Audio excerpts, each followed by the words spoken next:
Hello everyone, this is Hakaym and welcome back to another episode of Funday Sunday, and we are in the tier 10 Russian destroyer on the split branch, the Grozovoi, and this is essentially coming down to the recent update, 6.8 that came out, and the Grozovoi did get a buff to her. She got a reduction in her detectability. Mine right now is down to 6.7, can go a little bit lower after I get a certain captain skill. Let me go ahead, take a look at the team, and then I'll talk a little bit more. We have a Kurfürst, 2 Yamatos, Missouri, North Carolina, Hindenburg, St. Louis, Otago, Chapayev, Habadosh, Grozovoi, and a Benson. On the enemy team, there's 2 Montanas, Yamato, Missouri, Tirpitz, Henry IV, Ibuki, Charles Montel, Kutuzov, Shimikaze, Habadosh, and a Udaloi.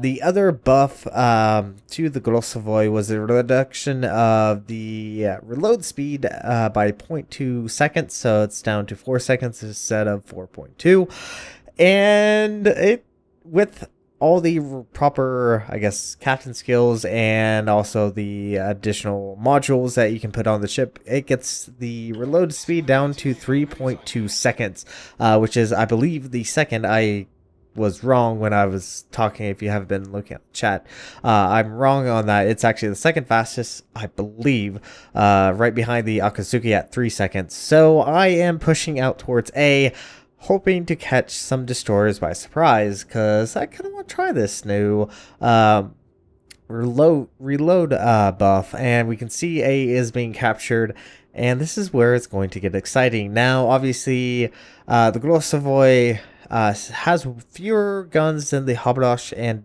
does not do as much HE damage, but it can definitely put up a fight against the Habadosh, because the Habadosh actually has shorter range than the Grozovoi, as we will see. And let's see, trying to get some distance just in case I need to pull away. Obviously someone is capping, and looky there is the enemy Habadosh and the enemy Udaloi. Yep, 2v1, definitely not a good time. I am going to cut my losses and remove myself from this battle. Now, the Habadosh did get a nerf, which they said it's supposed to make it slightly more competitive. Essentially, what it did was reduce the range of the torpedoes, or better yet, only allow the stock torpedoes instead of getting the upgraded 10 kilometer torpedoes. So short range torpedoes instead of 10 kilometers. There was a few other upgrades as well as to the Ognavoy and the Tashkent. Each one got a slight buff. The German battleships also got a nerf / buff, and there we go. Ooh, look at that hit on that Udaloi. And with the reduction on the detectability, the Grozovoi is able to outspot that Udaloi, even though it's not full captain built for low concealment. So pretty decent. And obviously we are being radared. I believe the Missouri is actually the one currently radaring us. Look at that. He's so low on health. Let's see. Can we get a few shots? And look how quickly these guns just reload. Oh, I love it.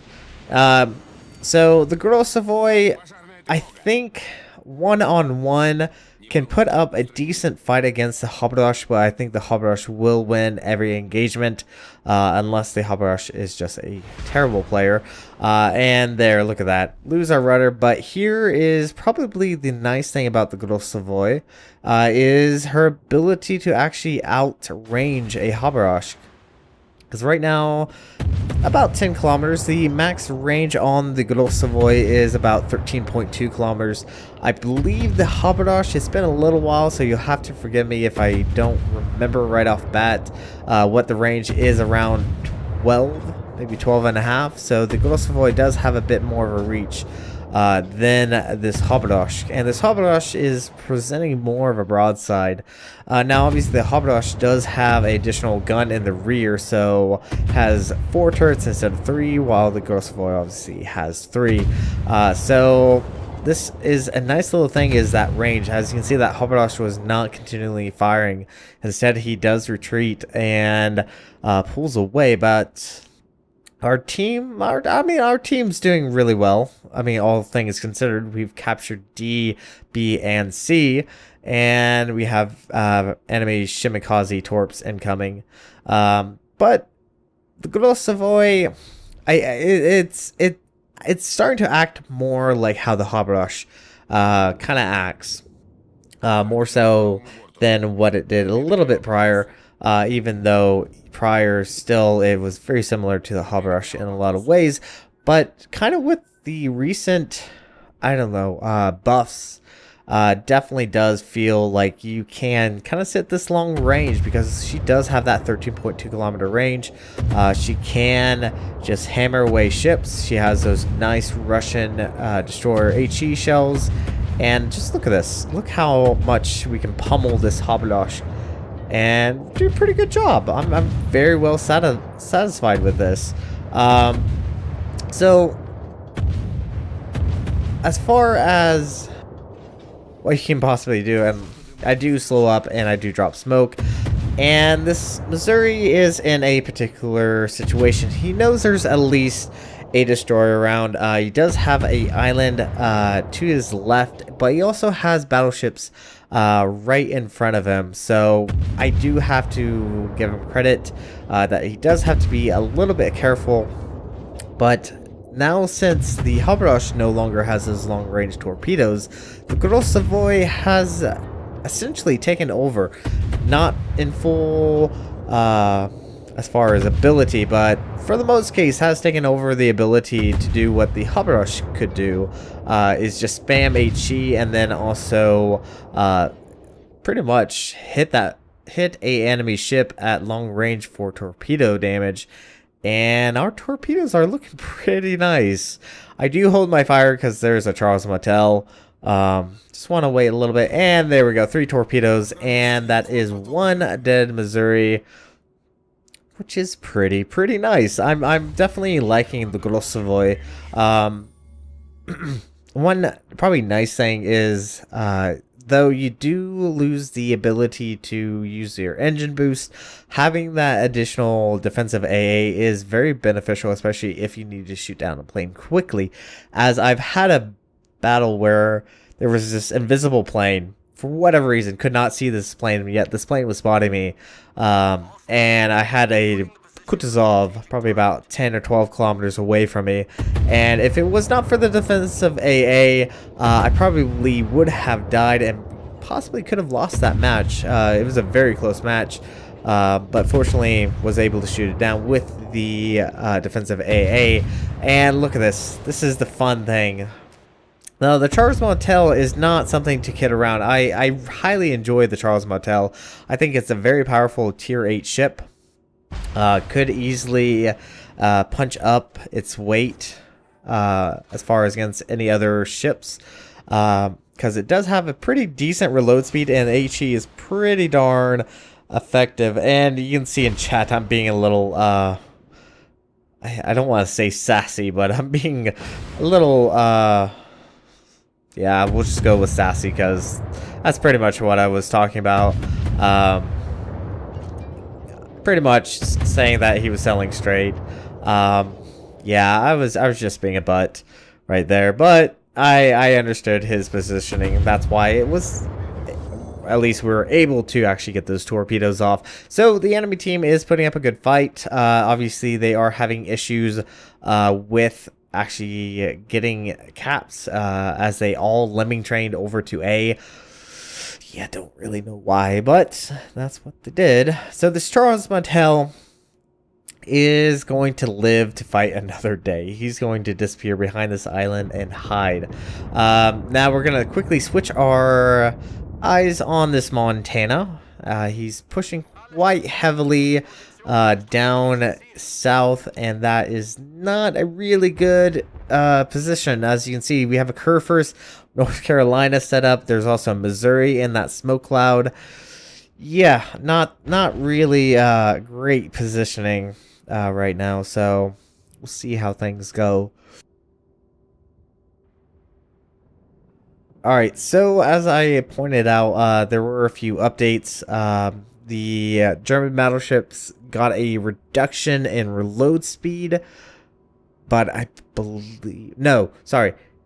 Yeah, reduction in reload speed. I also believe they got an decrease in range. Increase or decrease. Here I kind of make, I guess, a somewhat silly mistake. I launched torpedoes thinking this Montana would be just stupid and ballsy. And I do point out in chat, I didn't even look at the map. That was kind of an error on my part. I do pointed out in chat saying that I was dropping torpedoes and pinged on the map and getting some nice fires on this Montana. Gonna go ahead and drop the smoke just in case this Montana wants to open up on me. A Montana firing against a destroyer can be quite devastating. I've seen and I have done taking out gearings and haberdash with these guns on the Montana, and they're quite potent. So now I did switch over AP, and honestly I think I should have tried AP a little bit more, but gonna try to get some fire damage right now on this Montana. Let's see, can we get another fire? We're sitting quite comfortably at around 90k, not too bad. There we go, got another fire, but this battle is going to end very, very shortly. As you can see, the enemy team only captured one cap, and therefore they're going to lose on points. Hoping, or better yet, I was hoping to take out that Charles Martel, but right there, the friendly St. Louis took out the enemy Charles Martel that was sneaking around the island. We have just won this map due to points. So overall, I have to say, the Grozovoi is actually a really fun ship. I think I'm going to take her out a few more times. I definitely want to get the concealment expert on the Grozovoi. I think it will prove very beneficial. Now, one little side note, as I was saying, there was an update to the German battleship secondaries. I quickly looked this up. So the 105mm shells have a reduction of fire chance from 9 to 5, and a reduction in damage from 1300 to 1200, while their 88mm shells have a reduction from 7 to 4% fire chance, and a reduction from 1100 to 1000.